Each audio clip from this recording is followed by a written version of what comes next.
Federal Drive is presented by GEHA, Government Employees Health Association, proudly providing health and dental benefits to federal employees and their families. Visit GEHA.com. As it tries to cut hiring time, the Office of Personnel Management has converted the application process for senior executive positions to a two-page resume. The ECQ essays will be replaced by structured interview questions. Here to help us understand how to make that conversion is the director of the Certified Professional Career Coach program at the Professional Association of Resume Writers and Career Coaches, Diane Hudson. Diane, thanks so much for joining me. Thanks, Terry. I'm glad to be here today. You're a professional career coach. When we think about what's going on in the senior executive service in the federal government, there's a lot of change happening. One of the new ones is about a change to the hiring process or the job transfer process. And OPM says they're going to go to resume-only submissions. What's your first response to that?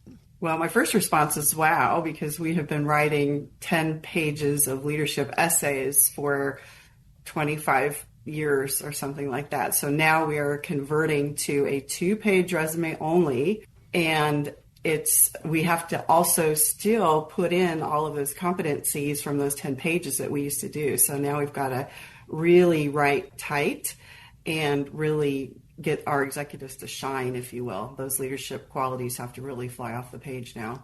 How do you capture the executive core qualifications in 2 pages? Not easily. I interview my clients thoroughly. We go over the new competencies. We went from about 28 competencies, and now we're going down to 15. So we're going to have fewer, but they're a little bit tighter. So I interview my clients. I ask them to tell me where they have results. We go into accomplishment stories, and we really get them to create like a grid. And I literally map out their accomplishment stories to all of the competencies in the new executive core qualifications. And you have to communicate their technical qualifications for different positions as well, right? Correct. In addition to the executive core qualifications, which they're still going to have, they're just going to have it in a different way. Instead of the essays, we will now incorporate that into that 2-page resume, and then it will also be a structured interview. But in addition to those leadership competencies, they have to have their technical qualification competencies, and those are directly related to the specific job. So if they are a lawyer or an engineer or an accountant, then they will have to explain their knowledge of engineering or accounting and how it applies to the different standards and acts that fall in our federal government. Is there a font constraint? I can think that this needs to be like in 4-point font to fit on 2 pages. People used to do that in industry and even in federal. Right now, I have been researching a lot of the senior executive service applications posted on USA Jobs, and the majority of them are 12-point Times New Roman font with 1-inch margins. And in addition to that's really tight. That doesn't give us a lot of room to write. They still want all the requirements from the original resume, which was the title, the address, how many hours a week they work, their supervisor's name and phone number. So that all takes a lot of space out of that 2-page resume right there. Well, you're going to have to get very creative as you put those together. And I can imagine a lot of coaching for folks who've never, if you've been in federal government long enough to make it to the SES, you've never written that kind of 2-page resume before.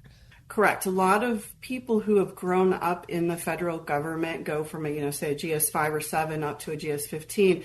They have been writing a 5-page or maybe even longer resume, depending upon the position. And now everyone's going to be writing this 2-pager. So these executives who have worked their way up are now going to have to reverse everything that they've been thinking for all these years. And instead of a 5-page resume plus 10 pages of essays, plus a couple extra pages of technical qualification essays, everything gets boiled down into 1 page. So it's completely changing the culture and their thought process and how they put these together. Hopefully at some point they will master the 2-page resume, but this change is also incorporated by something OPM is calling structured interviews. Can you shed some light on what that might look like? So yes, the Office of Personnel Management is now going to require that the agencies conduct a structured interview in lieu of these essays. So what we're going to be doing with our clients, and actually the structured interview had been piloted with a couple different agencies over the last couple of years. So fortunately, I have done this. And again, everything I do is like creating a grid. So I've created a grid and I put together all of these competencies, the meta ECQ competencies and all the sub-competencies. And then I have my client develop stories in an essay format. So we're still going to use the CCAR, which is the challenge, the context, the action, and the results. And now they're going to deliver those essays, if you will, in a structured interview process. And that's what's going to be scored. And that will determine if they're going to pass OPM, the Qualifications Review Board. I'm speaking with Diane Hudson. She is the director of the Certified Professional Career Coach program at the Professional Association of Resume Writers and Career Coaches. So, Diane, this is quite a change. You said 25 years. I think that's at least as long as this has been going on. What is the timeline and the process for implementing this big new change? So the memo came out on the 29th of May. And it required an immediate switch from the 5-page resume to the 2-page resume. So if you go on USA Jobs right now, you will see most of the announcements are requiring a 2-page resume max. So if you turn in 2.5 pages or 3 pages, they're only going to read the first 2 pages. Now, there are accepted agencies out there, and they're still posting the traditional package. And if someone's applying for an accepted agency, they may have different requirements. But anything that is sanctioned by OPM will follow these new rules. Between now and July 13th, there's a little bit of a mixture if it's a 2-page resume, but if somebody's applying right now, they're still applying under the traditional ECQs.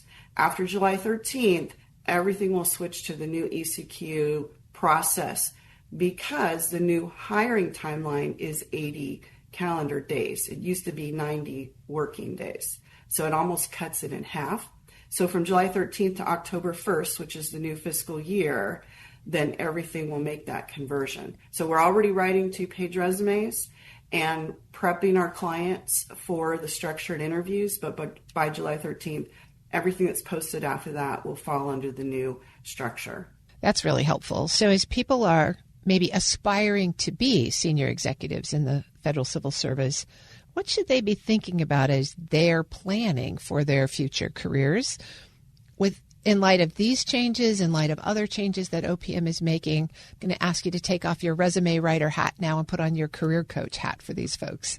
Yeah, I work with a lot of senior executive service individuals who started out of GS, 9, 13, 14, 15, and we grow up together, if you will, over several years. It takes senior executive service is called senior executive for a reason. You really need to have 15 or 20 years of experience to step into those roles. Typically, I've had some younger folks get in, but they typically have very specialized skill sets. So I always say, take a look at the new competencies and really focus on building your career around those competencies. So if you've not had an opportunity to lead people or supervise personnel and write a performance appraisal, then talk to your bosses or get a lateral position, figure out a way to get into a role where you're supervising people. If you have never managed or administered a budget, put yourself in a position where you can, even if it's in a temporary role. Because ultimately what you're going to want to do is you're going to want to hit all of these competencies. And do you see any challenges down the road here as OPM moves to this new process?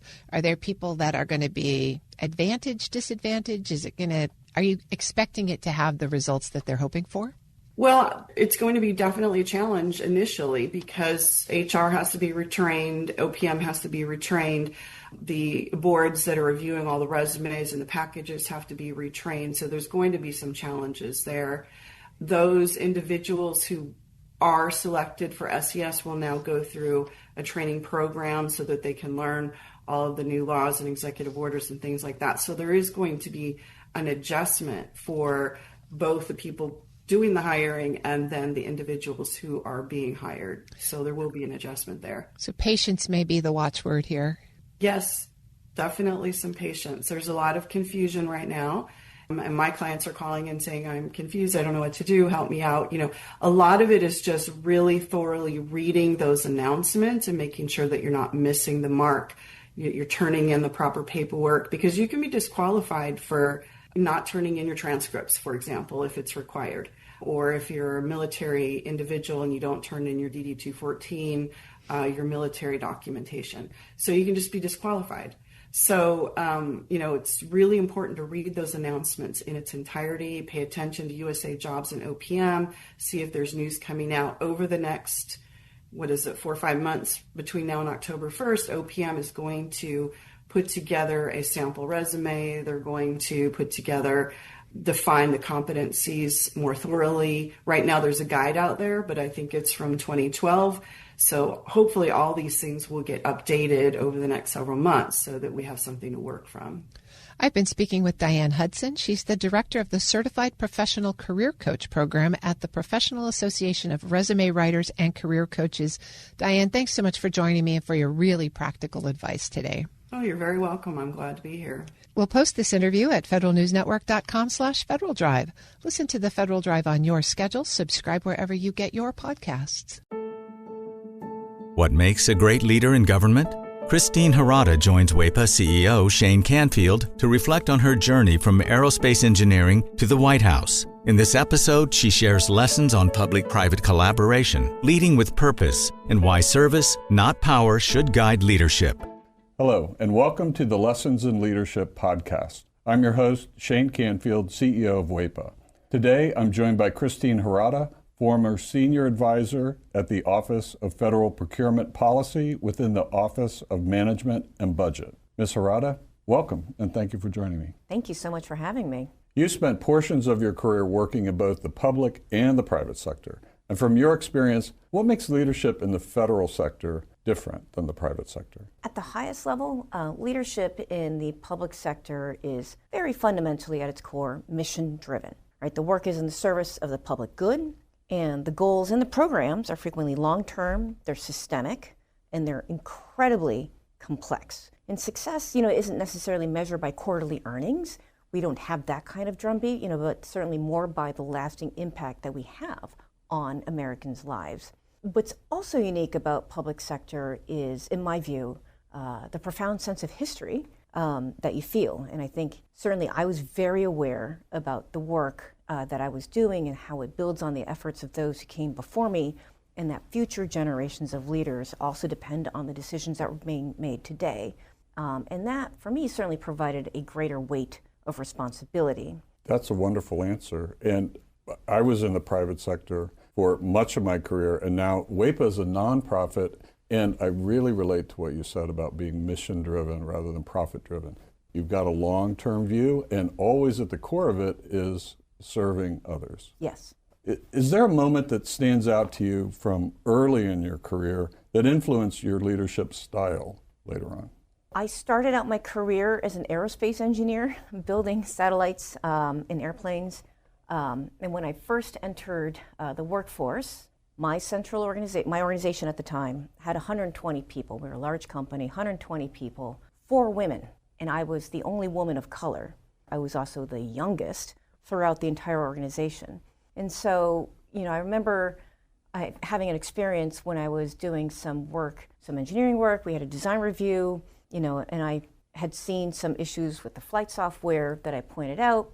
At the time, they're like, maybe it's not really that big of a concern. I was like, but in my heart, I knew that the issue was real and stayed with it. And sure enough, a few weeks later, that topic came up again, and we addressed it. Turns out my concern did indeed prove to be valid. And so it's just one of those experiences that really sank into me around ensuring that I am listening to everybody, period, end of story, within the organization. Really thinking through about how do we take into consideration opinions from all different spectra.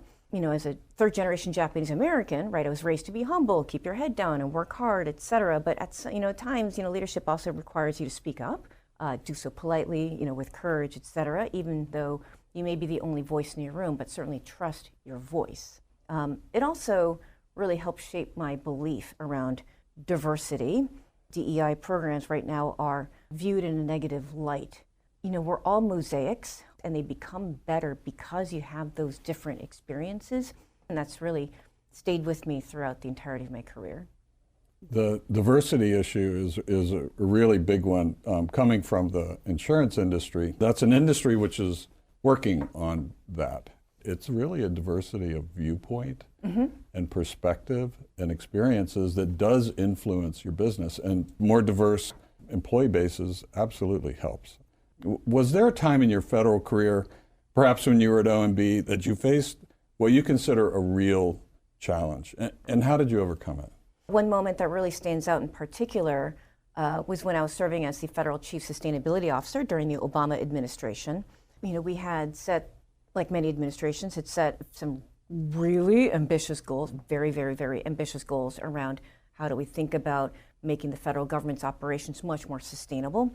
You know, but the challenge wasn't so much about the scale or the technical capacity of the organization. A lot of it was really centered around the funding. We overcame this largely by being very strategic, helping out with blocking and tackling with the variety of legal issues or legal questions that might have come up, like how do we address this? Certainly in the federal government, you're more often leading through influence as opposed to pure form authority, and that you really need to listen deeply, communicate clearly with folks, building out those coalitions and, you know, engaging with your stakeholders. And I know many folks in government speak like that, but that is the truth.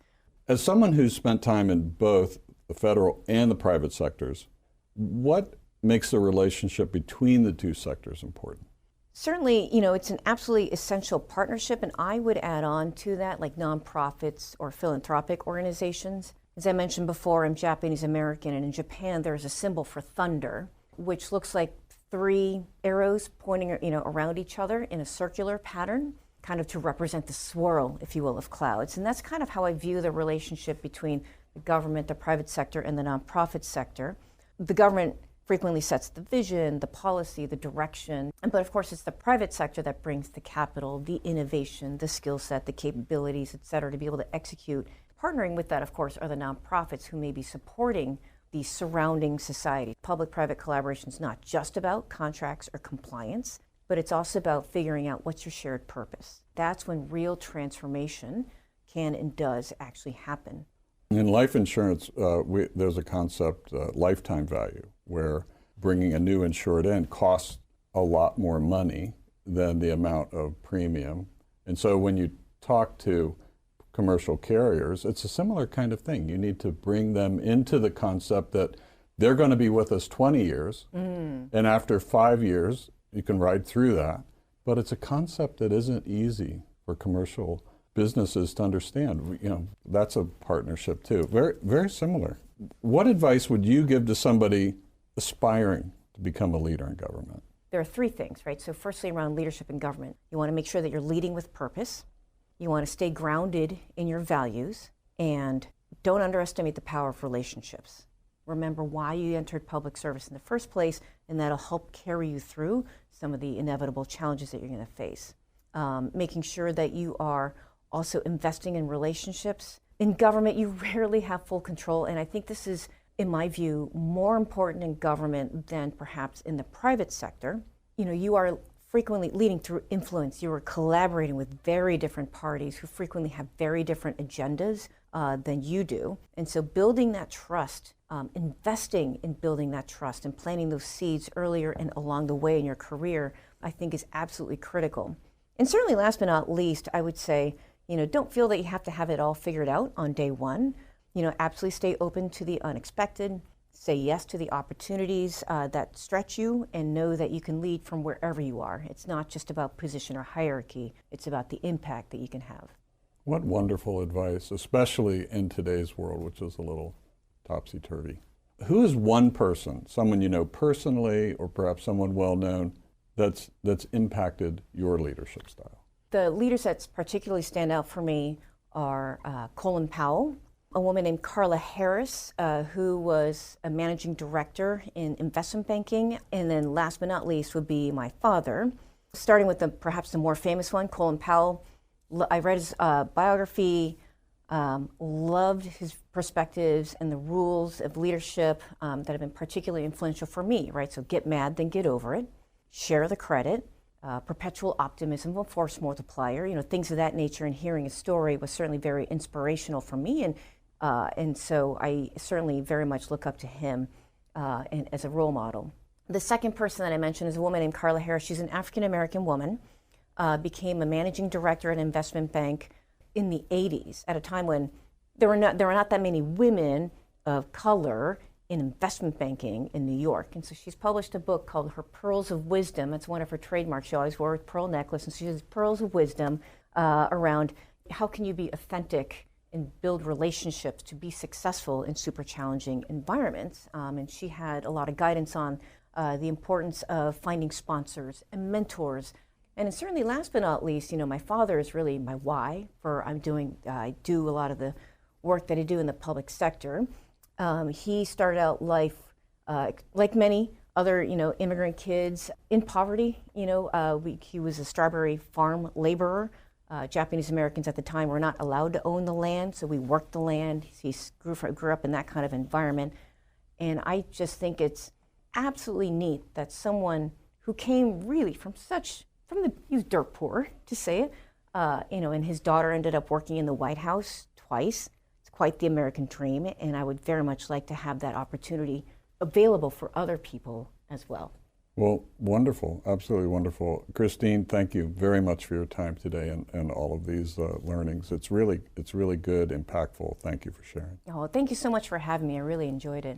I'm Shane Canfield, CEO of WEPA. Until next time on Lessons in Leadership. Find the full podcast and future episodes of Lessons in Leadership on the Federal News Network app and anywhere you enjoy your podcasts.